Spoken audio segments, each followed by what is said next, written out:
Assalamualaikum warahmatullahi wabarakatuh.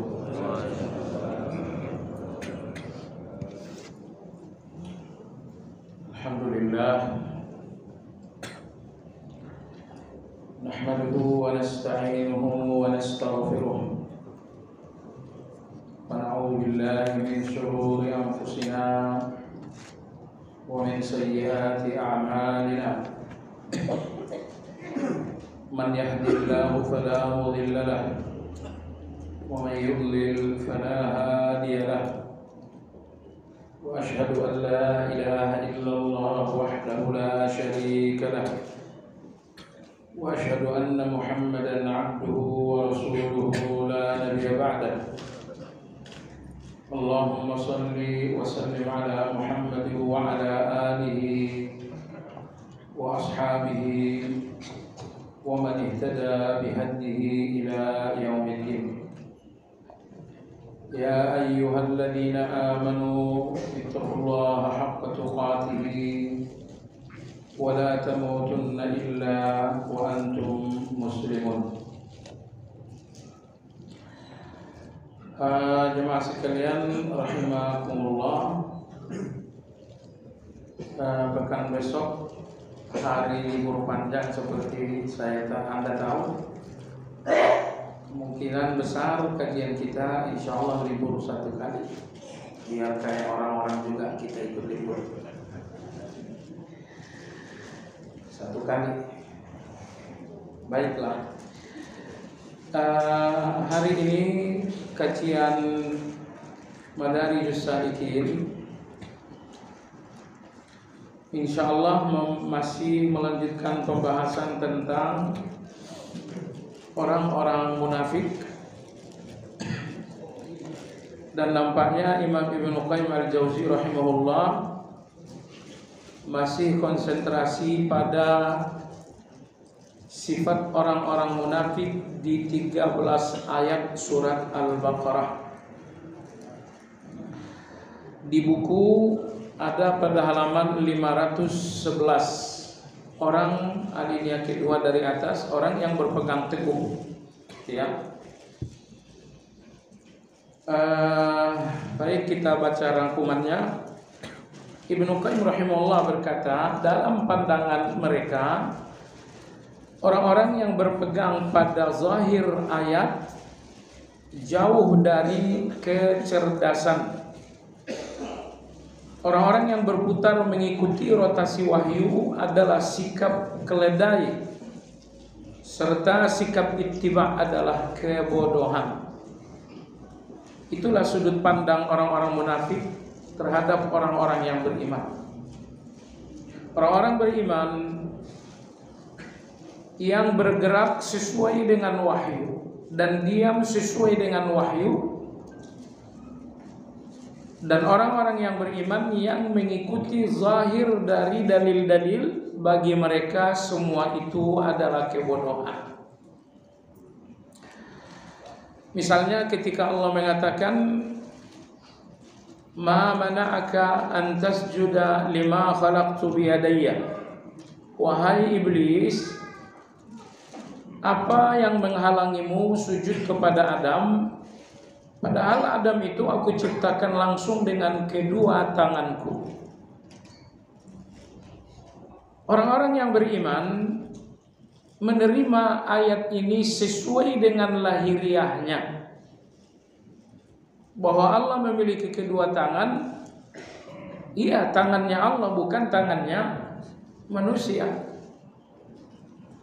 Kalau tangannya manusia adalah anggota tubuh, itu tangannya manusia. Tentu kalau tangannya Allah tidak boleh kita persepsikan sebagai anggota tubuh. Hanya saja kalau Allah sudah menyatakan dirinya punya tangan, kita terima saja tanpa menyamakannya dengan tangan manusia. Nah, muncullah orang-orang munafik ini, kata Imam Ibnu Qayyim. Mereka memandang orang-orang yang berpegang pada lahiriah dalil-dalil itu orang-orang bodoh. Itu keledai, kata mereka. Sehingga mereka menjuluki ahli sunnah yang berpegang kepada lahiriah dalil-dalil asma wa sifat, mereka menggelarinya dengan hasyuiyah. Hasyuiyah. Oh, kalian mengikuti lahiriah dalil, oh kalian itu hasyuiyah. Di Indonesia istilah ini belum terdengar, tapi sudah berabad-abad itu. Nanti kalau Anda dengar orang yang menyebutkan istilah hasyuiyah ini, tidak usah kaget. Itu sudah berabad-abad lalu ditujukan kepada orang-orang yang mengikuti lahiriah dalil dalam asma wa sifat. Mereka digelari dengan hasyuiyah. Arti dari hasyuiyah itu orang bodoh. Ya, orang bodoh. Itu gelar mereka atau julukan mereka terhadap orang-orang yang mengikuti lahiriah dalil. Misalnya ketika dalil mengatakan wa yabqa wajhu rabbik, abadilah wajah Rabbmu. Ahlussunnah wal Jamaah menerima ayat ini sesuai lahiriah, bahwa Allah memiliki wajah, tapi wajahnya Allah jangan disama-samakan dengan wajahnya manusia. Wajahnya manusia adalah jawarih, artinya anggota tubuh. Tapi wajahnya Allah laisa kamitslihi syai'. Tidak boleh memahami wajahnya Allah itu sebagai anggota tubuh. Allah punya wajah, betul, wajah, tapi bukan sebagai anggota tubuh layaknya manusia. Terus sebagai apa dong? Laisa kamitslihi syai'. Nah, saat ayat ini kita terima apa adanya, kita tidak mau ngotak-ngatik tafsirnya. Mereka mengatakan, oh ini datang keledai, ini datang orang-orang bodoh yang memahami ayat sesuai dengan lahiriah. Inilah kaum hasyuiyah, kaum pendek sumbu.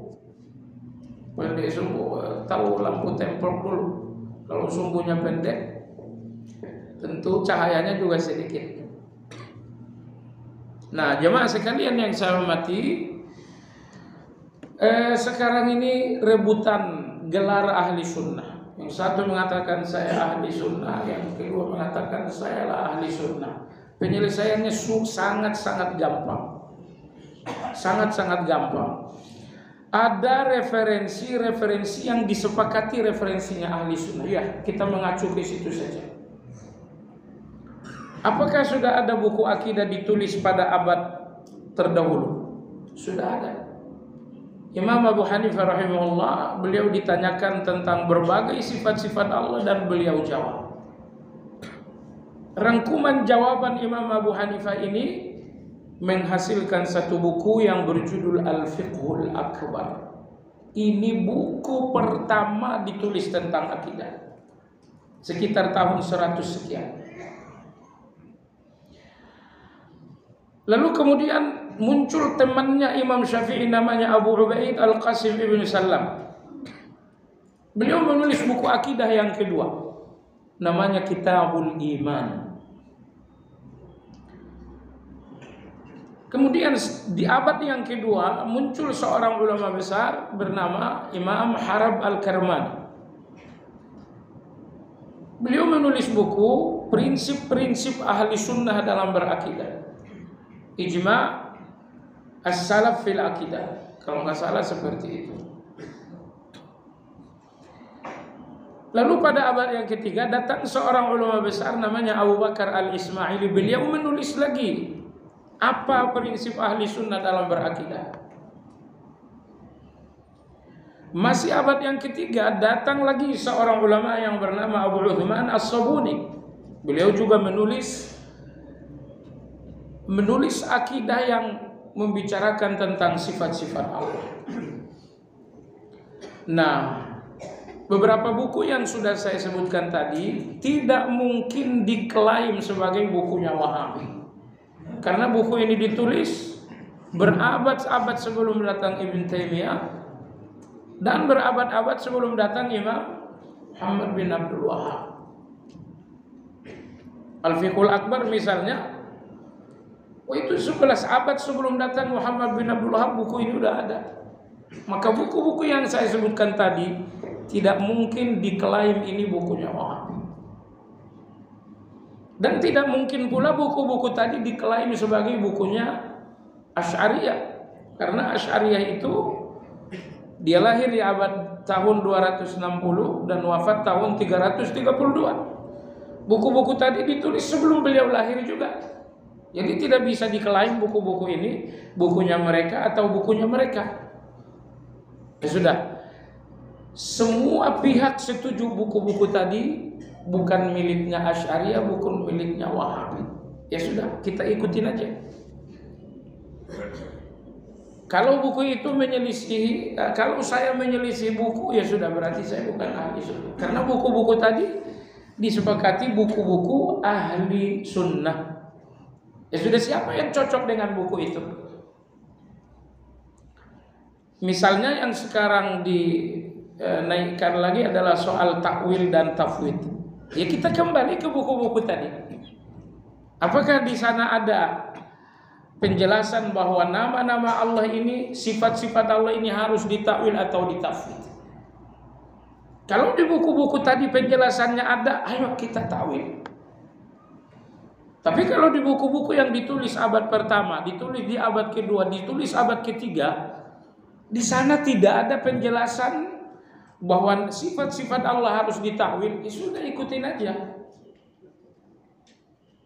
Nah, jadi jamaah sekalian yang saya hormati, ternyata kalau buku-buku ini dibaca, kalau buku-buku ini dipelajari, ternyata buku-buku tersebut sama sekali tidak mendukung apa yang mereka sebut dengan takwil dan tafwid itu. Ya, enggak mendukung sama sekali.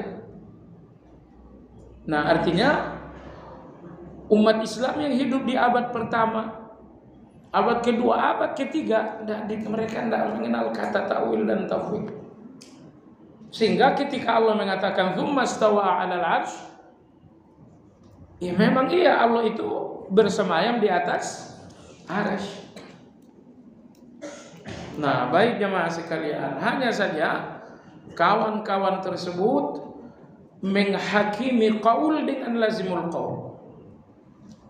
Mereka menghakimi satu pendapat dengan konsekuensinya pendapat. Misalnya saya katakan Allah itu bersemayam di arsy. Nah, itu saya katakan Allah di arsy, di atas arsy. Mestinya Anda hukumi saja ucapan saya Allah di atas arsy. Ini enggak. Ucapan Allah di atas arsy ini ditarik dulu lazimul qaulnya. Ditarik dulu konsekuensinya. Kalau Allah di atas arsy berarti bertempat. Nah itu, saya tidak ngomong begitu. Itu lazimul qaul, itu konsekuensi yang Anda bikin-bikin dari ucapan tadi. Jadi mestinya Anda cukup komentari ucapan tadi. Allah di atas arsy, itu Anda komentari. Bahwa kemudian Allah di atas arsy Anda sebutkan berarti Allah bertempat, lalu Anda komentari tempatnya, itu salah, nggak boleh begitu. Komentari ucapannya, jangan komentari konsekuensi dari ucapannya. Nah, itu nggak boleh. Imam Ibnu Hazm rahimahullah dalam kitab Al-Faisal menjelaskan hal itu. Ya, misalnya Anda lihat ada orang yang melakukan maksiat, hukumi saja perilakunya, dia melakukan maksiat.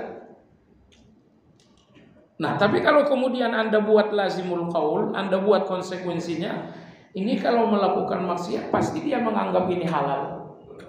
Menghalalkan maksiat artinya kafir. Oh, Anda terlalu jauh. Hukumi apa yang jelas Anda dengar secara harfiah, dan jangan dihakimi konsekuensinya. Allah di atas arsy, ya itu ayat yang ngomong. Berarti bertempat, nah itu Anda yang ngomong. Lalu Anda ingin membatalkan Allah di atas arsy dengan asumsi itu adalah tempat. Enggak, asumsi Anda ini aja dihakimi. Atau asumsi Allah di atas arsy-nya dihakimi. Jangan konsekuensi yang dibikin-bikin, yang digunakan menghakimi ucapan yang benar. Nggak boleh seperti itu jemaah sekalian. Nah, baik, Jadi Imam Ibnu Qayyim rahimahullah mengatakan bahwa sikapnya orang munafik terhadap orang-orang yang mengikuti dalil apa adanya, mereka mengatakan itu sikap keledai, itu kebodohan. Baik jemaah sekalian, di ayat manakah dalam surat Al-Baqarah yang menyatakan hal itu? Imam Ibnu Qayyim mengatakan, perhatikan, Allah Subhanahu wa taala berfirman pada surat Al-Baqarah ayat 13. Wa idza qila lahum aminu kama amana an-nas qalu anu'minu kama amana as-sufaha ala innahum humus sufaha walakin la ya'lamun. Dan apabila dikatakan kepada mereka orang-orang munafik, berimanlah kalian seperti imannya an-nas, manusia. Siapa manusia yang dimaksud? Yang dimaksudkan adalah Nabi kita dan para sahabat. Jadi Allah mengatakan, wahai munafik, berimanlah kalian persis seperti imannya Nabi dan para sahabat. Qalu, mereka menjawab, anu'minu kama amanas sufaha. Haruskah kami beriman seperti berimannya orang-orang bodoh itu? Jadi beriman seperti imannya Nabi, mengikuti jejaknya Nabi alaihi salatu wassalam, bagi mereka itu adalah kebodohan. Nah, ketika orang-orang munafik ini menggelari orang-orang yang mengikuti Nabi secara harfiah sebagai orang-orang bodoh, maka Allah membalas, ala innahum humus sufaha. Ingat, mereka inilah orang-orang yang sangat bodoh. Walakin la ya'lamun, tetapi mereka tidak mengetahui. Nah, coba kita renungkan ayat ini jamaah sekalian. Orang-orang munafik ini dinasehati oleh Allah dalam surat Al-Baqarah tersebut. Kadang-kadang dinasehati dengan larangan, kadang-kadang dinasehati dengan perintah. Nasihat larangan untuk orang-orang munafik pada ayat sebelumnya, la tufsidu fil ard. Jangan kalian melakukan kerusakan di muka bumi. Mereka dinasihati dengan larangan. Tetapi mereka juga dinasehati dengan perintah, yaitu dalam ayat ini. Dalam ayat ini Anda lihat nasihat untuk orang munafik bukan larangan tetapi perintah. Aminu, berimanlah kalian. Ini pelajaran pertama. Betapa sempurnanya nasihat untuk mereka, karena nasihat untuk mereka terkadang dalam bentuk larangan, terkadang dalam bentuk perintah. Kemudian pelajaran penting dalam ayat 13 tadi, Allah Subhanahu wa taala menstandarisasi keimanan. Berimanlah kalian wahai orang-orang munafik, standarnya adalah kama amanan nas. Sebagai keimanan, sebagaimana keimanan orang-orang itu. Orang-orang itu yang dimaksud di sini adalah Nabi kita dan para sahabat. Maka ayat ini menegaskan bahwa standarnya keimanan adalah keimanannya Nabi dan keimanannya para sahabat. Ikuti keimanan mereka secara harfiah, jangan ada yang diotak-atik, karena keimanan mereka lah yang menjadi standar semua keimanan. Keimanan kalau tidak sesuai dengan imannya mereka, itu iman yang gak sah. Dan itu adalah imannya orang munafik. Baik, jemaah sekalian, ketika mereka diajak untuk menstandarisasi keimanan dengan imannya Nabi dan para sahabat, apa jawaban mereka? Anu'minu kama amanas sufaha.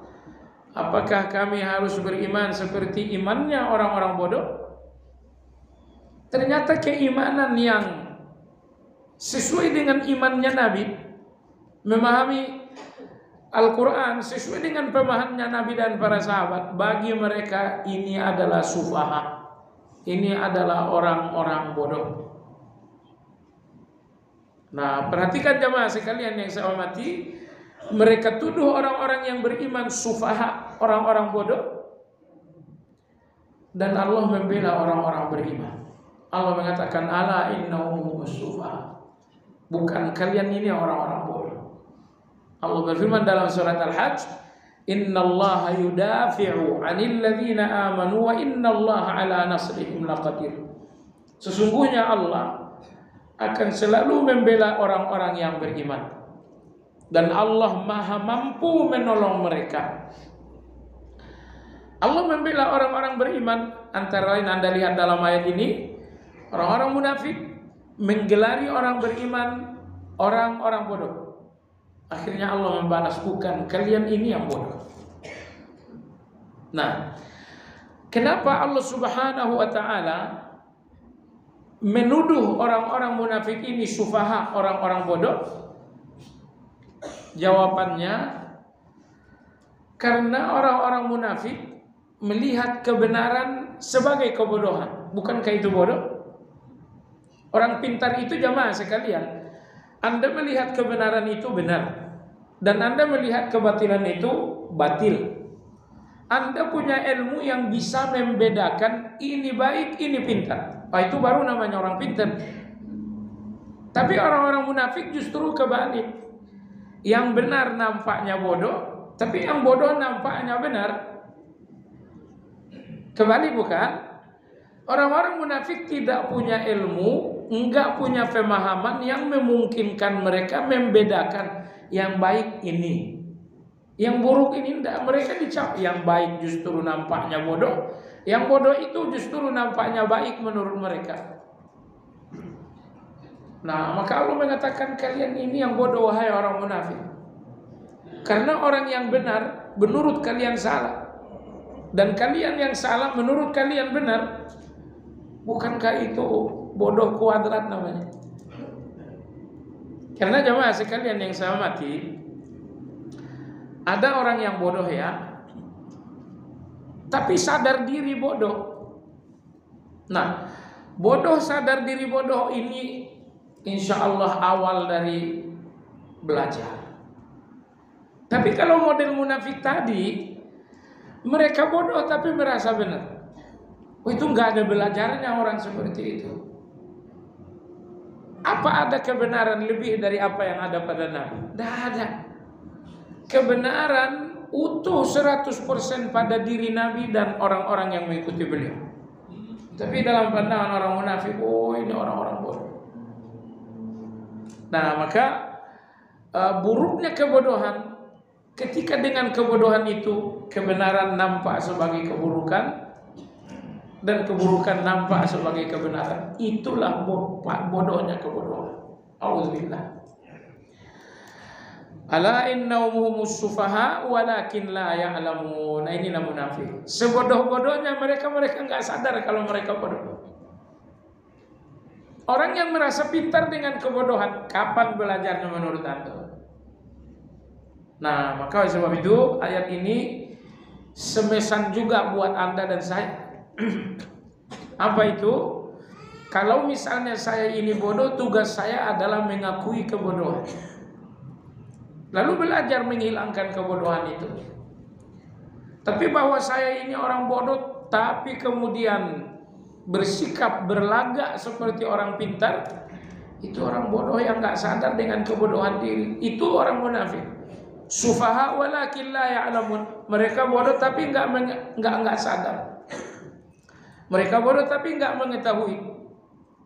Jemaah sekalian, kalau orang sakit nggak sadar sakit, nggak mungkin berobat, sehingga nggak mungkin sembuh. Tapi kalau orang yang sakit sadar dirinya sakit, itu akan berobat dan hasilnya akan sembuh. Baik. Munafik berikutnya, kata Imam Ibnu Qayyim, mereka memiliki dua wajah dan dua lisan. Untuk orang-orang yang beriman dan untuk setan-setan mereka. Bertemu dengan orang yang beriman, wajahnya dan lisannya A. Tapi bertemu dengan setan-setan mereka, wajah dan lisannya B. Bunglon. Itulah orang munafik. Mana dalil yang menegaskan mereka seperti itu? Dalil dari hadis Nabi sabda syarrun nasudul wajah. Kata Nabi SAW, manusia paling buruk adalah seseorang yang mendua. Itu manusia paling buruk. Itu pengkhianat sesungguhnya. Ketemu dengan A bicara B, ketemu dengan B bicara C. Kata Nabi syarrun nas, itu manusia paling buruk, yaitu seseorang yang berwajah dua, seseorang yang berlisan dua. Siapa orang-orang yang berwajah dan berlisan dua ini? Menurut dalil mereka ini adalah munafik. Mohon maaf, mari mempelajari dan mengevaluasi diri sendiri. Seringkah kita ini berwajah dua? Ketemu fulan begini, ketemu fulan yang lain begitu. Kalau kita tipe-tipe orang yang cari selamat dengan menggunakan wajah dua, tipe-tipe orang yang cari selamat dengan lisan yang mendua. Oh jemaah sekalian, jangan salah, ini perilaku dan kepribadiannya orang munafik. Dan Nabi kita mengatakan manusia paling buruk yang berwajah dua. Perhatikan ayat berikut ini. Wa idza laqul ladzina amanu qalu amanna wa idza khalu ila syayatinihim qalu inna ma'akum innama nahnu mustahzi'un. Kalau mereka bertemu dengan orang-orang yang beriman, mereka mengatakan amanna, kami ini beriman, kita nggak beda. Kalian beriman, kita beriman, jadi kita ini sama. Wa idza khalu ila syayatinihim, tapi kalau mereka sudah berduaan dengan setan mereka, kalau mereka sudah berkhalwat bersendiri dengan setan mereka, qalu, mereka mengatakan inna ma'akum, kita ini sejalan dengan kalian. Innama nahnu mustahzi'un, tadi kita ngaku-ngaku beriman itu cuman mengolok-olok saja. Nah, Syekh Tantawi rahimahullah dalam tafsir Al-Wasit bagus sekali beliau menafsirkan ayat ini. Beliau mengatakan yang pertama, perhatikan, laqul ladzina amanu, terhadap orang-orang yang beriman, laku, mereka bertemu. Wa idza laqu alladzina amanu, apabila mereka bertemu dengan orang beriman. Tetapi dengan setan-setan mereka, wa idza khalau, apabila mereka berdua bersendiri dengan setan-setan mereka. Nah, jadi kata beliau, coba bedakan terhadap orang yang beriman cuman ketemu aja, tapi kalau ketemu dengan setan mereka itu berduaan, bersendiri. Hal ini menunjukkan di mana mereka memberikan keakraban. Akrabkah dengan orang beriman? Enggak. Dengan orang beriman mereka tidak pernah khalau, tidak pernah berduaan. Mereka enggak pernah berkhalwat, bersendiri dengan orang-orang beriman. Dengan orang yang beriman asal ketemu saja. Jadi betapa tidak adanya keakraban mereka dengan orang beriman ketika Allah mengatakan ketika mereka bertemu. Jadi cuma bertemu aja.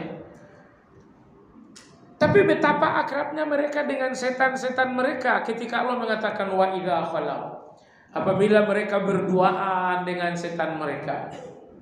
Khalwat, khalau artinya khalwat, berduaan, bersendiri. Jadi dengan orang beriman interaksi hanya interaksi seketemunya, interaksi bertemu saja. Bertemu itu lama atau sebentar? Namanya bertemu sebentar, ketemu di jalan. Nah, kalau ngobrol di kafe itu bukan bertemu namanya. Itu namanya khalau. Itu namanya berdoa. Nah, jadi Anda lihat di sini orang-orang munafik ini tidak pernah bergaul dengan orang beriman. Mereka hanya sekedar bertemu saja. Pergaulan mereka, keakraban mereka itu diberikan kepada orang-orang yang digelari oleh Allah setan-setan mereka. Nah, di sini pelajaran penting bahwa orang munafik itu tidak pernah akrab dengan orang beriman. Itu salah satu hal yang membuat mereka jadi munafik. Tidak akrab dengan orang beriman, justru akrabnya dengan setan-setan. Inilah yang semakin menyuburkan kemunafikan mereka. Ulama kita bernasihat, apabila Allah ingin memperbaiki seseorang, maka Allah membuatnya akrab dengan orang-orang baik. Jadi ternyata keakraban kita dengan orang baik awal kita menjadi orang baik. Tapi justru keakraban kita dengan orang-orang jahat awal kita menjadi penjahat. Nabi kita bersabda, "Al-mar'u ala dini khalilihi." Kata Nabi, seseorang sesuai dengan agama khalilihi, yaitu temannya, yaitu sahabat dekatnya. Jadi kalau sahabat biasa itu namanya sahabat. Tapi kalau sahabat itu akrab betul, ketawa bersama, menangis bersama, itu dinamakan dengan khalil. Maka kalau hubungan Anda dengan seseorang lebih dari hubungan sahabat, tapi hubungan khalil, percayalah, dia mabuk Anda ikut mabuk, dia menari Anda ikut joget, dia ke diskotik Anda pun menyusul. Karena kalau hubungan dengan seseorang, hubungan khalil itu nggak akan beda lahir dan batin. Maka hati-hati jangan sampai hubungan khalil Anda dengan orang-orang yang jahat. Hubungan khalil ini hanya dengan orang-orang baik saja. Nah, makanya Nabi Ibrahim alaihissalam oleh Allah dinamakan khalil. Wattakhadallahu Ibrahima khalila. Allah jadikan Ibrahim itu khalil. Kenapa? Karena Ibrahim itu adalah sosok yang mengorbankan diri untuk Allah. Ismail ini anakku. Kalau Allah mau disembelih, ya udah saya sembelih. Nah, itulah khalil itu. Saya tidak mau pergi ke diskotik, tapi kalau kamu maunya ke sana, ayo. Nah, itu. Anda sampai mengorbankan diri Anda untuk kemungkaran mereka. Itu sudah hubungan khalil itu. Nah, perhatikan pada ayat yang ke-14 ini, Allah menyebutkan pergaulan orang-orang munafik dengan setan. Kalau mereka orang munafik bergaul dengan setan-setan mereka. Setan ini apa sih artinya jamaah sekalian? Syaitan ini dalam bahasa Arab dinamakan pola kata mubalaghah. Sama dengan timbangan fa'lan, rahman, syaitan, pola katanya sama, mubalaghah. Asal dari syaitan adalah al-ba'id, orang yang sangat jauh dari kebenaran. Syaitan artinya jauh. Kenapa setan dinamakan setan? Karena mereka sangat jauh dari kebenaran. Maka mereka digelari dengan syaitan. Asal arti dari setan adalah jauh. Jauh apa? Mereka jauh dari kebenaran. Jamaah sekalian, tidak ada jauh yang membahayakan kecuali jauh dari kebenaran. Kalau cinta jarak jauh, enggak bahaya itu. Yang penting cinta halal kan. Tapi jauh yang paling membahayakan bahwa Anda jauh dari kebenaran. Sebab kalau Anda jauh dari kebenaran, artinya Anda sangat dekat dengan kesesatan. Nah, pergaulan orang-orang munafik dikatakan oleh Allah setan, karena ini pergaulan ini menjauhkan mereka dari kebenaran. Nah, makanya kenali jamaah sekalian, siapapun yang membuat Anda berjarak dengan kebenaran, apalagi jauh dari kebenaran, ini setan namanya. Walaupun wajahnya bagus, hidungnya mancung,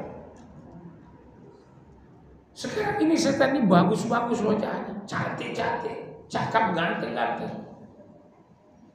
Jadi setan itu bukan nama satu makhluk, bukan. Setan itu adalah nama satu sifat. Sifat apa? Sesuai dengan arti dari setan. Setan artinya jauh, maka apapun dan siapapun yang membuat Anda berjarak dengan kebenaran, apalagi jauh dengan kebenaran, itu dinamakan dengan setan. Ulama-ulama kita mengatakan musuh itu ada 4. Musuh Anda sebagai orang beriman. Kalau musuh Anda sebagai bisnismen beda lagi. Musuh Anda sebagai politisi beda lagi. Tapi tidak boleh memandang musuh kecuali musuh kita dalam keimanan. Musuh Anda sebagai orang yang beriman, musuh Anda nomor 1 ternyata diri Anda sendiri yang bernama hawa nafsu. Nafsu Anda itu musuh pertama Anda. Maka ulama-ulama bernasihat, hati-hati nafsumu dalam 4 hal. Hati-hati nafsumu dalam 4 hal. Pertama, hati-hati nafsumu di dalam ibadah, yaitu dari riya. Hati-hati nafsumu dalam ibadah, yaitu riya. Nomor 2, hati-hati nafsumu ketika mengambil hak dari serakah. Nomor 3, hati-hati nafsumu ketika memberi dari berharap timbal balik. Nomor 4, hati-hati nafsumu dalam berhemat dari kikir. Jadi banyak orang yang mengambil hak dengan nafsu serakah. Banyak orang yang memberi dengan nafsu supaya nanti dapat timbal balik. Banyak orang yang berhemat tetapi sesungguhnya kikir. Hati-hati dengan nafsu. Ini musuh kita nomor 1. Apa tadi? Hawa nafsu. Lalu musuh kita nomor 2 sebagai orang yang beriman, nomor 2-nya adalah dunia. Ini musuh nomor 2, ini dunia. Dan masing-masing kita punya dunia yang menjadi musuh berbeda. Dunia yang menjadi musuh Anda beda dengan dunia yang menjadi musuh saya. Maka jangan sampai Anda nggak mengenali dunia yang menjadi musuh Anda. Masalahnya kalau Anda nggak kenal musuh, Anda akan korban. Baik, ini musuh nomor 2 yaitu dunia.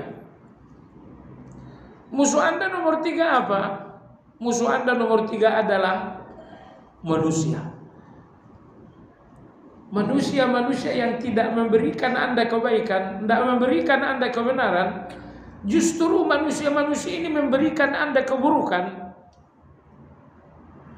Saya kalau ketemu fulan pokoknya gibah aja. Tuh. Ada orang seperti itu, orang yang membuka Anda pintu untuk gibah. Oke, nah ini musuh yang begini ya.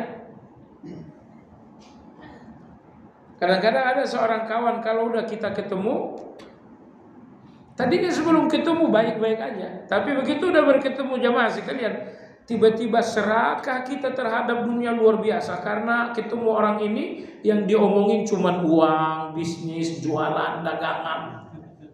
Gak ada omongan lain. Kamu tahu fulan gak? Tahu, oh baru ganti mobil itu. Baru ganti mobil, dengar-dengar mau nambah lagi. Dengar-dengar mau nambahnya 2 sekalian. Yang satu mobil bensin, yang satu mobil listrik. Jadi ada orang tertentu, kalau kita ajak bicara serakah dunia kita makin bertambah. Ini musuh yang seperti ini. Ya, lalu musuh yang keempat tadi setan itu. Inna syaitana lakum aduun fattakhidhuhu aduwa, kata Allah dalam surat Fatir. Setan itu musuh kalian, maka jadikanlah dia musuh. Nah, semua orang-orang yang tergelincir di jalan ubudiyah, di jalan menuju Allah ini adalah orang-orang yang gak mengenali musuh. Gak mengenali musuh. Nah, kadang-kadang jamaah sekalian, musuh yang menghancurkan Anda dari jenis manusia ini lemah. Karena musuh yang paling menghancurkan Anda adalah hawa nafsu sendiri. Kenali hawa nafsu itu. Baik, jadi intinya tadi Allah mengatakan apabila mereka bertemu, apabila mereka bergaul dengan setan-setan mereka. Nah, kenapa pergaulan mereka dinamakan setan? Karena setan artinya jauh, alias jauh dari kebenaran.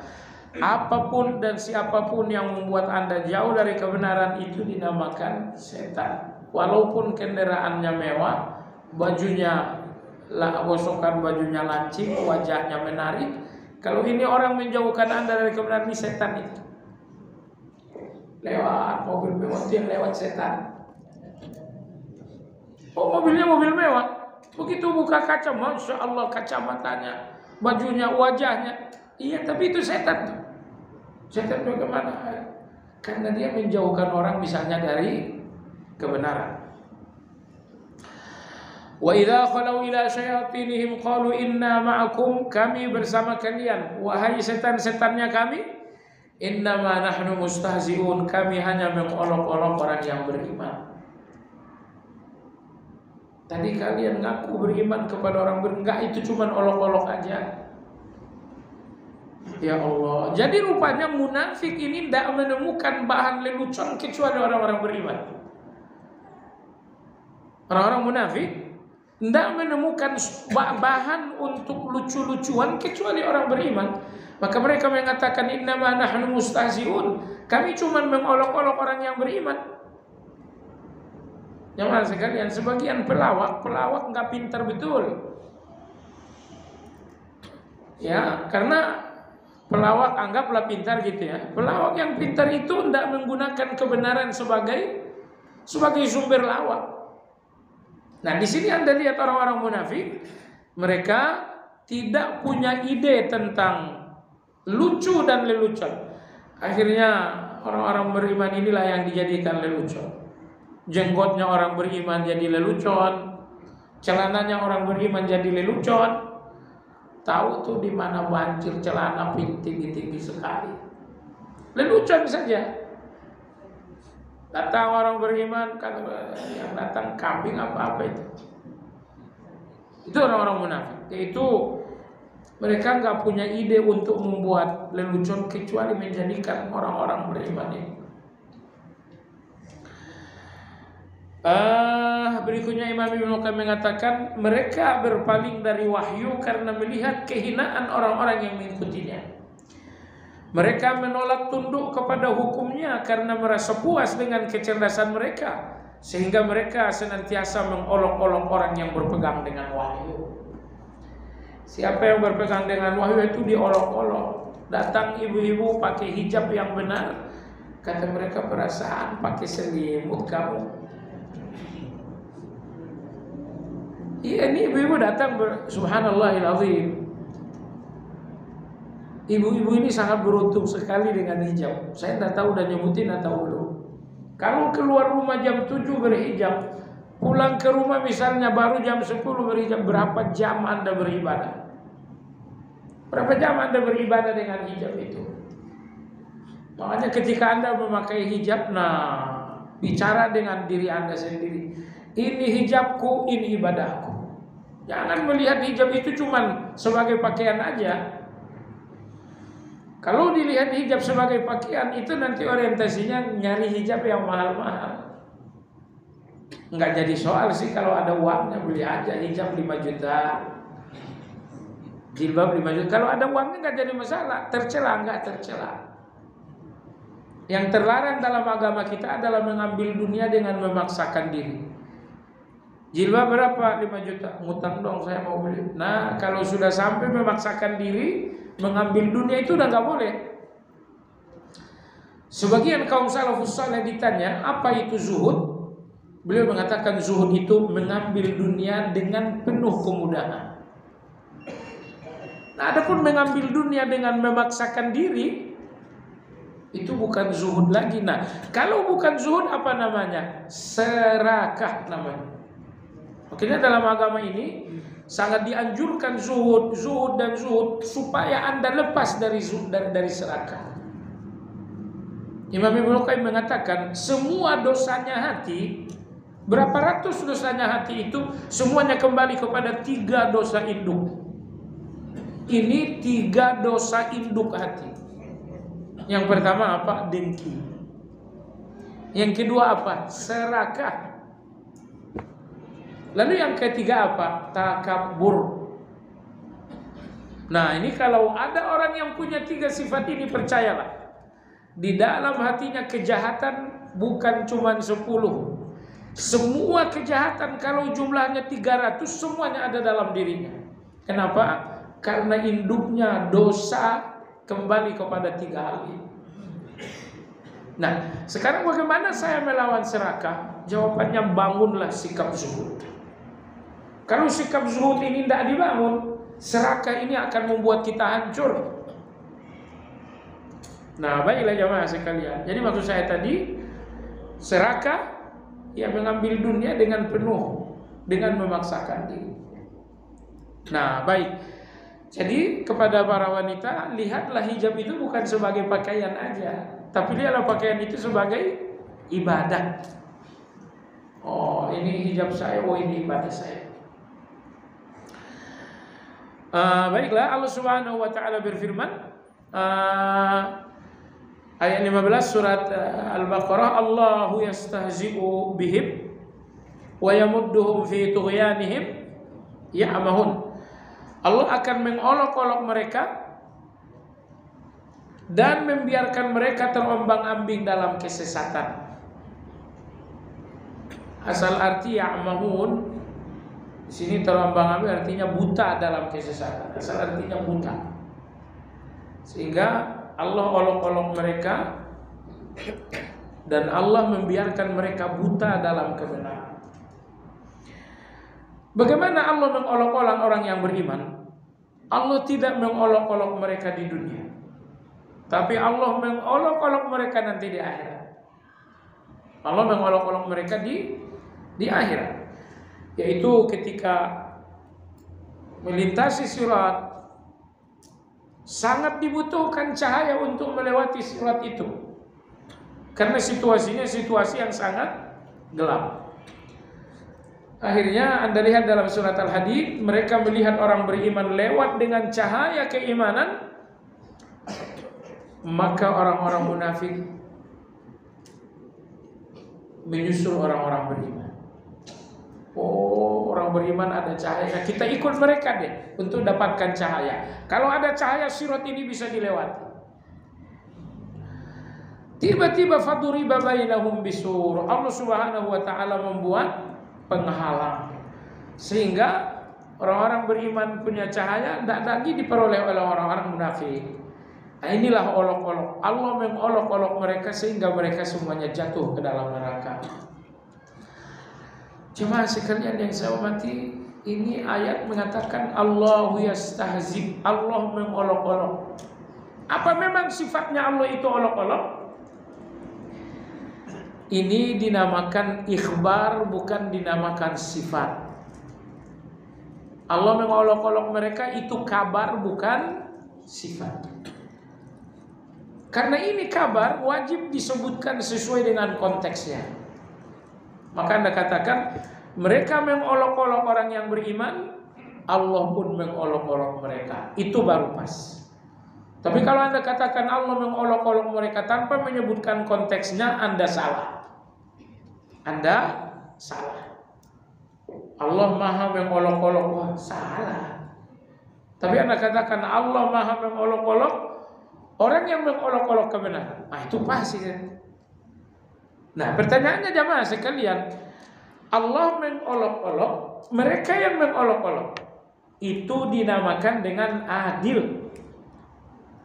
Itu dinamakan adil. Sebab begini, kalau munafik ini mengolok-olok orang beriman, ternyata Allah lembut kepada orang munafik, bukankah itu kekurangan? Itu sikap yang benar atau sikap yang salah? Itu sikap yang salah. Tapi bahwa orang munafik mengolok-olok, lalu Allah balas olok-olok mereka, ini namanya adil. Sehingga olok-oloknya Allah pada ayat 15 ini adalah keadilan. Nah, dan justru di situ kebijaksanaannya Allah Azza wa Jalla. Terhadap orang-orang yang beriman Allah berikan kasih sayang, adapun terhadap orang-orang munafik Allah berikan keadilan. Itu kasih sayang Allah itu. Itu kebijaksanaan Allah. Sebab kalau sampai orang-orang munafik ini Mereka mengolok-olok, lalu Allah memotong-motong tubuh mereka. Oh, itu nggak adil. Itu nggak adil, itu jahat itu. Karena membalas satu kejahatan dengan balas yang lebih. Tapi mereka mengolok-olok, lalu diolok-olok lagi oleh Allah, membalas kesalahan dengan kesalahan yang sama, itu namanya adil. Maka dalam agama kita ada kisos. Si fulan ini membunuh, ya dibunuh lagi. Membunuh pembunuh, menurut antum baik atau buruk? Baik itu, karena itu keadilan. Tapi kalau pembunuh membunuh orang baik, itu jahat. Tapi kalau si pembunuh dibunuh, itu keadilan namanya. Itu bukan kejahatan, itu keadilan. Wa yamudduhum fi tughyanihim ya'mahun. Allah biarkan mereka, Allahu Akbar. Ini sangat berbahaya. Kalau sampai Allah membiarkan seseorang, siapa yang akan merangkulnya dalam kebaikan? Akhirnya Imam Ibnu Qayyim rahimahullah, beliau mengatakan, puncaknya taufik itu bahwa Allah Subhanahu wa taala merangkul seseorang. Tidak membiarkan seseorang. Wala takilni ila nafsi tarfatain. Jangan biarkan aku ya Allah, sekejap mata pun jangan biarkan aku. Itulah puncaknya taufik. Itu puncaknya taufik. Saya kenal dekat dengan seorang perempuan. Bukan perempuan muda, apalagi janda. Nah, sehingga kajian-kajian kita selalu dikirimkan buat beliau, karena dia tinggal di negeri yang jauh. Qadarullah, sekali waktu dia berpikir untuk melakukan perbuatan keji dengan anak muda. Akhirnya sepakatlah mereka pergi ke pinggir pantai. Oh, nanti digerebek massa bahaya. Pergi mereka ke pantai. Oh, jemaah sekalian, begitu sampai di pantai, wanita ini menyalakan musik supaya lebih syahdu. Qadarullah, yang nyala ceramah saya. Qadarullah, yang nyala itu ternyata dia belum matiin ceramah saya. Oh, Masya Allah. Akhirnya detik itu juga dia sadar. Dia bilang, udah kamu keluar, gak jadi.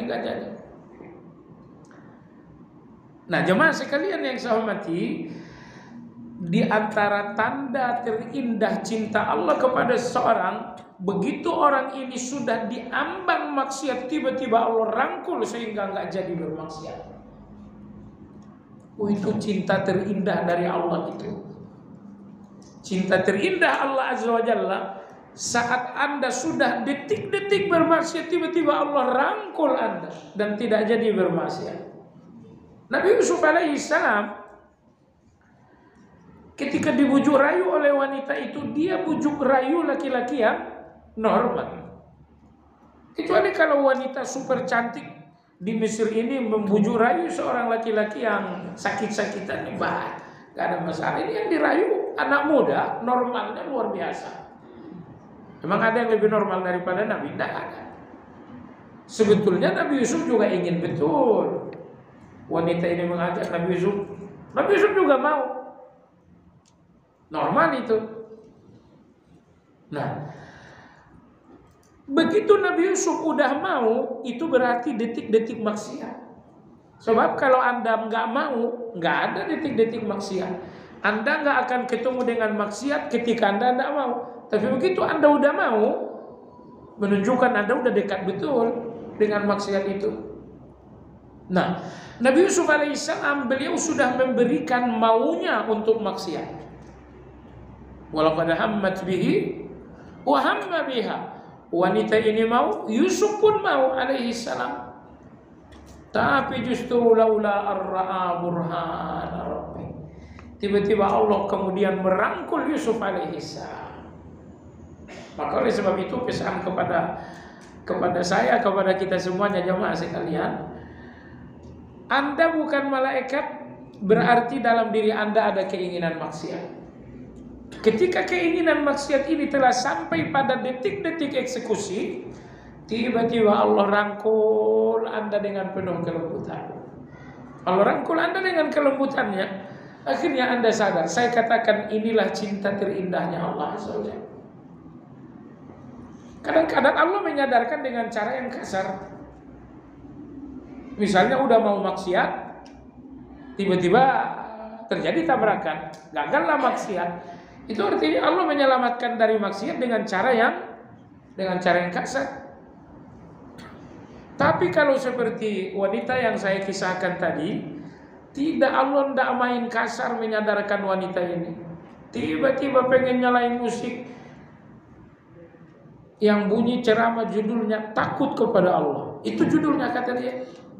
Saya ditelepon itu dari jauh. Waduh Ustaz. Saya bilang Masya Allah. Saya bilang Anda nggak hina. Saya cuma mengatakan betapa Allah sayang dengan Anda. Kenapa? Karena keinginan maksiat Anda sudah sampai di detik-detik terjadi, tiba-tiba Allah merangkul. Allah merangkul Anda dengan kelembutan, bukan dengan main kasar tadi. Karena ada pelaku-pelaku maksiat yang dihentikan oleh Allah dengan cara yang kasar. Ini malah wanita tadi dihentikan oleh Allah. Nabi Yusuf tadi dihentikan oleh Allah dengan cara yang lembut. Makanya sebagian kaum salafus saleh berdoa, Allahumma ruddani ilaika raddan jamila. Ya Allah, kapanpun aku berjalan menjauhimu, kembalikan aku dengan caramu yang lembut. Ya Allah, kapanpun aku berjalan menjauhimu, kembalikan aku kepadamu dengan caramu yang lembut. Allahumma ruddani ilaika raddan jamila. Sebagian yang lain mengatakan Rabbi inni ajizun faltuf bi al-maqadir. Ya Allah, aku ini hambamu yang sangat lemah, maka lembutkan takdir-takdirmu kepada aku. Jangan keraskan takdirmu karena aku hamba yang lemah. Ya Allah, aku hamba yang lemah, lembutkanlah setiap takdirmu untuk. Baik jemaah sekalian yang saya hormati. Sudah masuk waktu belum? Oh baiklah, sudah masuk. Saya kira sampai di sini kajian kita. Kita lanjut lagi selesai libur panjang besok. Libur panjang seminggu kan? Senin libur, Selasa Arbit libur lagi. Biar sama kayak orang-orang, kita libur aja. Iya, kita sudahi dengan zikir kafaratul majelis. Belum. Tanya jawab dulu. Kalau ada yang bertanya, silakan.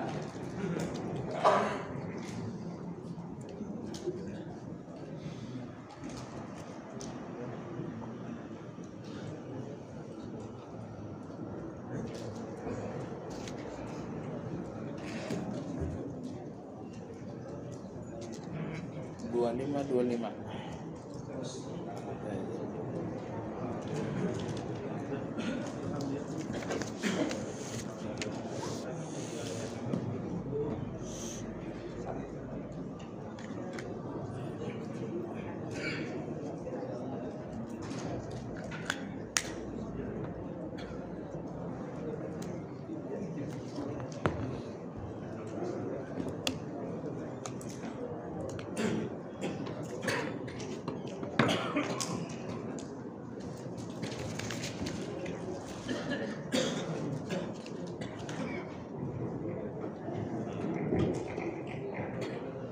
Alhamdulillah.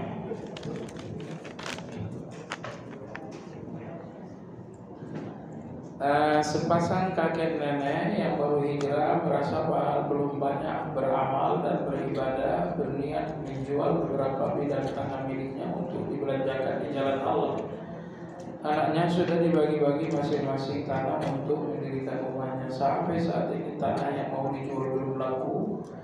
Dan si kakek nenek berpesan kepada anaknya bahwa kalau tidak ada umur, hasil penjualan yang sudah diniatkan segera dibagi. Misalnya kakek nenek 60% dibelanjakan, diinfakkan 40% keperluan anak-anak karena niat awalnya seperti itu. Bolehkah hal seperti itu? Jawabannya, kalau ini tanah mau dijual, anak-anak sudah dapat bagian semua, lalu disisakanlah anak dengan rencana dijual, dan 60% kalau nggak salah tadi 60%-nya untuk disedekahkan. 60% itu ada sepertiga kan? Hah? Nah, itu nggak boleh. Ya, jadi kalau tanah ini tidak lunas, tidak terjual sewaktu Anda masih hidup, maka tanah ini jatuhnya waris. Ya. Tapi Anda boleh berwasiat terhadap waris ini, yaitu mewasiatkan sebagiannya infak. Hanya saja maksimal wasiat infak atau wakaf atau sedekah dalam harta waris maksimal cuma 1/3. Lebih dari 1/3 Anda tidak boleh wasiatkan. Nanti kalau 60% itu sudah lebih dari 1/3, tidak dikurangi lagi. Kata Nabi terhadap Amr bin As, as-sulusu was-sulusu katsir. Kata Nabi 1/3 saja yang diwasiatkan. Kecuali kalau tanah ini laku sebelum Anda pergi, semuanya Anda jadikan sedekah, nggak jadi soal. Karena ini milik Anda. Tapi kalau Anda pergi belum laku juga, di sini sudah ada haknya waris, bukan milik Anda utuh lagi. Sehingga hak Anda berwasiat hanya 1/3 saja Anda boleh berwasiat. Apa hubungannya tabungan deposito? Hubungannya membantu fakir miskin apabila masuk kategori riba. Apa sebaiknya menyimpan di bank? Kalau deposito ya nggak boleh, gitu ya. Deposito di bank-bank ribawi nggak boleh. Deposit 2 bulan misalnya, deposit setahun misalnya nggak boleh. Tapi kalau cuma menyimpan, niatnya mengamankan uang, boleh. Titip saja uangnya di bank ribawi, tapi luruskan niatnya ini cuma nyimpan. Kalau niatnya nyimpan boleh. Kalau niatnya ngambil bunga, itu dosa besar. Konsekuensinya Anda menyimpan, Anda harus memantau apa? Anda harus memantau perkembangan bunga. Nanti bunganya udah berapa nih? Berikan kepada orang lain. Tapi menyimpan uang di bank ribawi ini itu pun darurat. Itu bukan satu pilihan, itu darurat. Kalau tidak ada bank syariah udah pakai bank itu. Di mana tidak bolehnya? Karena begitu Anda pinjam, Anda simpan uang di bank ribawi, oleh bank ribawi uang Anda ini akan digunakan untuk memperbesar diri. Sehingga uang Anda ini satu sumbangan untuk bank ribawi ini makin luar biasa. Di situ tidak bolehnya menyimpan uang di bank ribawi kecuali darurat. Apa darurat? Tidak ada pilihan lain. Ada bank syariah, tapi bank syariahnya justru lebih jorok main riba. Misalnya, kalau tidak ada pilihan lain, ya silakan. Seorang istri usia 60 tahun, suami hampir 70 tahun. Bagaimana sebagai istri bersikap kepada suami yang mudah marah-marah, suami yang tidak mudah memaafkan jika istri salah? Sebagai istri bertahan karena ingin seusia hanya menunggu ajal. Ya, itu ya, di usia sudah 40 tahun memang ada satu sifat yang harus benar-benar kita bangun. Apa itu? Sifat taghaful. Apa taghaful itu? Abaikan aja kesalahan orang lain. Kalau setiap kesalahan dipersoalkan, apa Anda siap hari ini mempersoalkan 10 salah? Kita nggak siap jamaah sekalian. Datang satu salah, jantung kita terganggu. Muncul salah yang kedua, tensi kita naik. Muncul salah yang ketiga, terganggu lagi gula darah kita. Sudah, salah biarin. Tidak usah dipersoalin lagi. Itu namanya taghaful. Taghaful itu jamaah sekalian, jangan cari-cari salah. Nomor 2, jangan besar-besarkan salah. Jangan cari-cari salah. Kalau udah ada salah jangan dibesar-besarin, itu namanya taghaful. Nah, sehatnya Anda orang tua kalau Anda taghaful. Istri Anda biarin aja. Istri masaknya keasinan, biarin aja. Jadi kalau semua kesalahan biarin, hati Anda tuh sejuk. Nggak ada yang perlu membuat Anda marah. Sehingga tensi Anda nggak naik, gula darah Anda nggak terganggu. Biasakan tawaful itu jamaah sekalian. Nah, apalagi udah sama-sama mau pulang. Apalagi udah mau sama-sama pulang, Masya Allah. Ada sepasang suami istri, enggak jauh beda usianya seperti ini. Yang satu mungkin 70, yang satu mungkin 80. Enggak berhentinya berantem. Enggak berhentinya berantem. Akhirnya suaminya nelpon saya, kata dia, Ustaz, pokoknya saya mau ceraiin aja. Kebetulan saya nggak sempat datang ke lokasi, lalu dia bilang, Ustaz, saya udah ceraiin. Tadinya baru rencana udah diceraiin. La haula wala quwwata illa billah. 2 hari kemudian meninggal si kakek. La ilaha illallah, itu meninggal bawa permusuhan. Nah, jadi sudah, jangan lagi marah-marah itu, dilawan lah marah-marah itu. Baik. Izin bertanya, perihal tentang waris, bagaimana cara kita mendakwahi keluarga untuk membagi waris sesuai dengan ketentuan Islam? Lalu apabila kita sudah sampaikan namun tetap tidak dibagi sesuai ketentuan, bagaimana sikap kita, dan apabila kita diminta bantuan dalam penelusuran? Baik. Tugas Anda ya sampaikan aja, ya, kalau ketentuan Islamnya begini. Kalau kita pakai ketentuan Islam, semuanya dapat bagian secara halal. Bicara aja baik-baik, tidak perlu urat leher ini harus menonjol. Apalagi ludah ini nyembur-nyembur, tidak usah. Santai saja. Tugas Anda menyampaikan kebenaran, bukan mengubah orang jadi benar. Tidak ada agama yang mengatakan ubah orang lain jadi benar. Tidak. Tugas Anda sampaikan kebenaran dan bukan mengubah orang. Kalau Anda udah sampaikan mereka nggak mau, ya sudah. Tugas Anda berarti ambil bagian Anda sesuai dengan syariat. Berdasarkan hitung-hitungan syariat, bagian saya segini. Kalau memang bagian Anda lebih kecil, maafin aja. Tapi kalau bagian Anda lebih besar, kembalikan kepada mereka. Nah, kalau ternyata diminta untuk urus surat-surat gitu, ya kalau Anda sudah nasihat, ya sudah, ikut aja maunya mereka.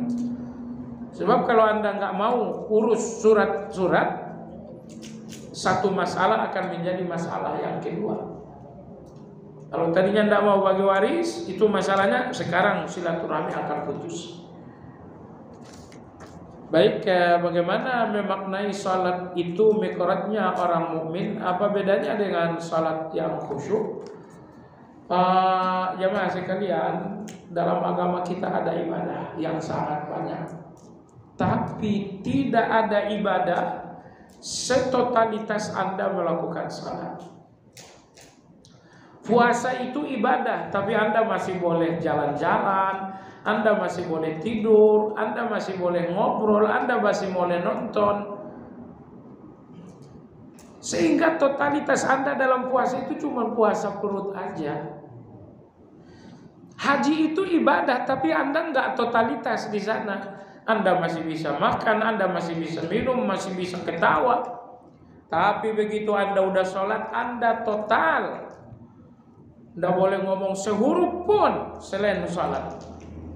Nggak boleh bergerak kecuali gerakannya salat. Nggak boleh memandang, melirik kecuali ke tempat sujud.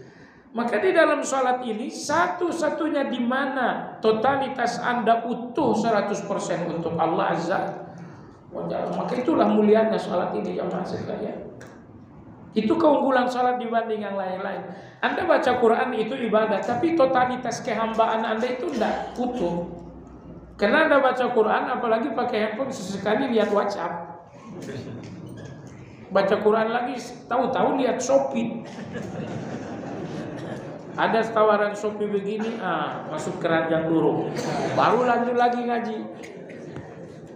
Jadi kalau ibadah itu ibadah tilawah, totalitas Anda sebagai hamba itu tidak utuh. Jadi dalam ibadah apakah totalitas kehambaan kita utuh 100%? Jawabannya dalam ucapan Anda 100% ucapan salat, gerakan Anda 100% gerakan salat.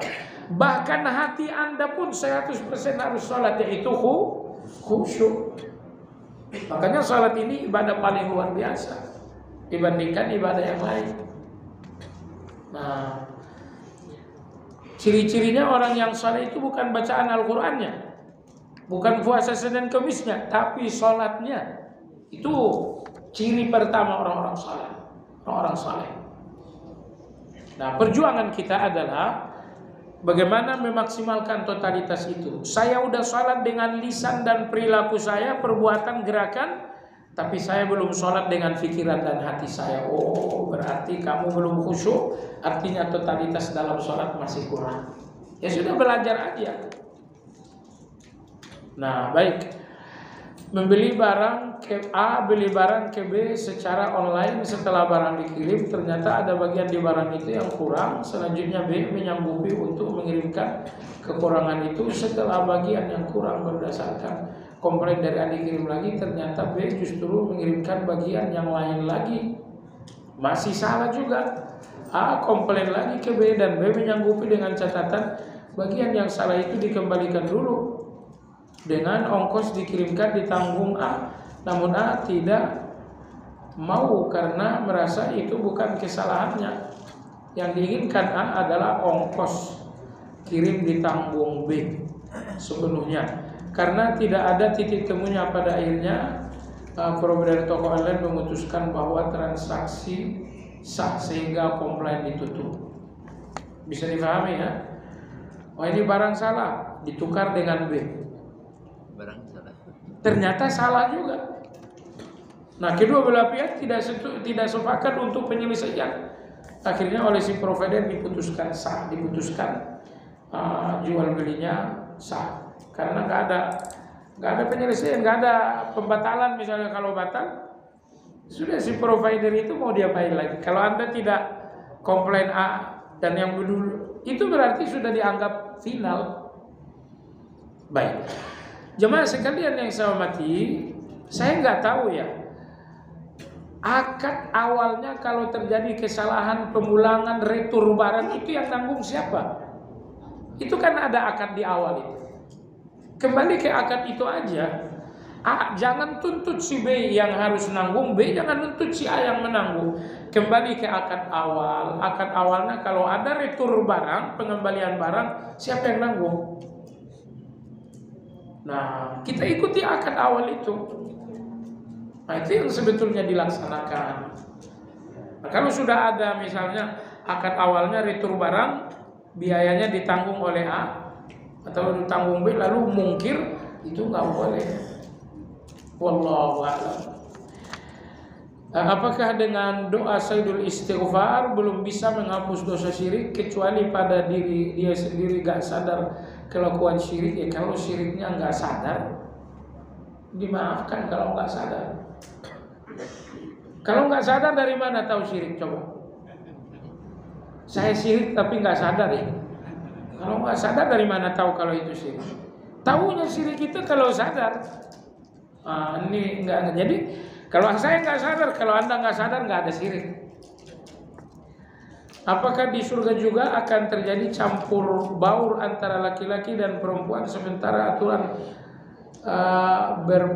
berpakaian syar'i pakai jilbab sudah tidak ada lagi? Masya Allah, masuk surga dulu ya biar ketahuan.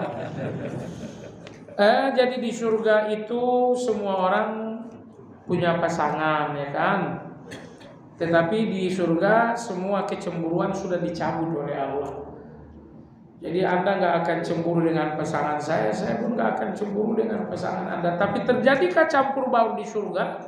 Ya, tidak terjadi campur baur itu di surga. Ya, makanya ketika orang-orang beriman misalnya pergi berjumpa dengan Allah setiap hari Jumat, ya mereka berjumpa sendiri, tidak bawa istri. Jadi tidak ada campur baur laki-laki perempuan di dalam surga. Lepas dari pandangan sosial dan agama terkait hukum cloning, maka sudah dapat dibuktikan keberhasilan cloning pada hewan dan terakhir pada manusia, dan itu bukan berita hoax. Dengan cloning itu maka dapat diciptakan makhluk sejenis yang sama persis bentuk dan sifatnya tanpa adanya ketemuan sel telur. Apakah dalam Al-Quran memang ada diriwayatkan kemungkinan hal itu? Al-Quran tidak menyebutkan mungkin tidak mungkin. Cuman Al-Quran mengatakan pernikahan itu disanggah dengan nasab. Ini nanti hasil cloning ini nasabnya ke mana? Kalau hasil cloning ini perempuan, walinya siapa? Hasil cloning ini nanti warisnya di mana?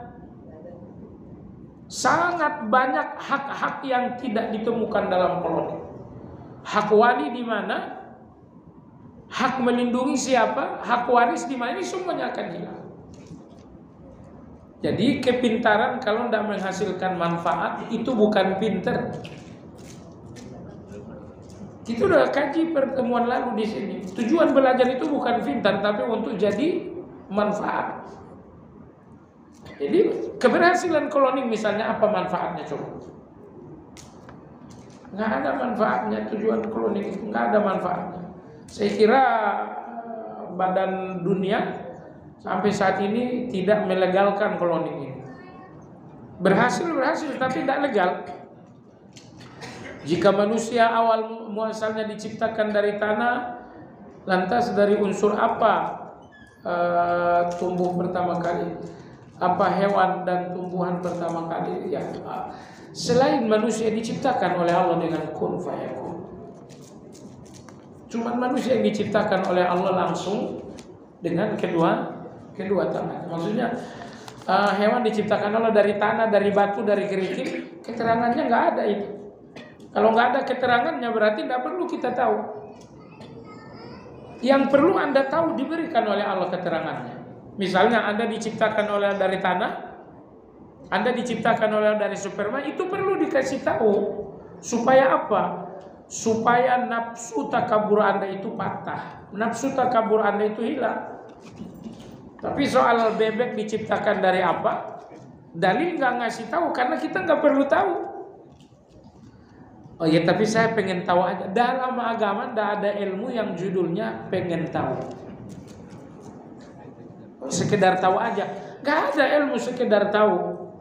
Ilmu dalam agama kita itu hasilnya amal. Karena ilmu itu tugasnya, tujuannya kita ngebentuk diri dengan ilmu. Maka ilmu yang nggak ngebentuk apa-apa dalam diri Anda itu bukan ilmu. Nah, ilmu sekedar tahu itu nggak ngebentuk apa-apa dalam diri saya, nggak membuat saya makin bertakwa, nggak membuat saya makan soleh. Maka ilmu yang nggak ngebentuk saya menjadi lebih baik, menjadi lebih berguna, itu bukan ilmu yang bermanfaat. Ilmu nggak bermanfaat itu setengah sampah. Sekarang kalau saya tahu bebek diciptakan dari kerikil, gunanya apa? Nggak mau makan bebek, tetap aja saya makan bebek. Kalau kita lagi ML dengan pasangan, apa itu? Campur. Suami istri, apakah boleh? Boleh, ya memegang dengan tangan kanan. Ya, itu sih sudah darurat. Enggak ada masalah. Yang nggak boleh ketika qada hajat. Kalau dalam qada hajat Anda pegang dengan tangan kanan, ya dalam agama nggak boleh. Kenapa nggak boleh? Agama ini indah. Kalau Anda habis qada hajat, yang memegang tangan kanan ketemu saya lalu salaman di saya juga nggak mau. Misalnya qada hajat kecil, lalu yang memegang aurat adalah tangan kanan. Selesai itu ketemu saya salaman begini, saya juga nggak nyaman salaman kalau begitu. Ayo makan bareng yuk, satu piring. Nggak bisa kita makan sepiring. Dalam agama kita semua yang namanya kebersihan kiri. Ini telinga nih gatal, jangan pakai tangan kanan, nggak boleh. Ini telinga kanan, iya telinga kanan pakai kiri aja begini. Aman, salaman nanti kita begini aman Anda. Sekarang bayangin kalau ada orang garuk-garuk telinga kanan, habis itu salaman sama Anda, gimana rasanya? Maka dalam agama kita semua yang namanya kebersihan menggunakan kiri.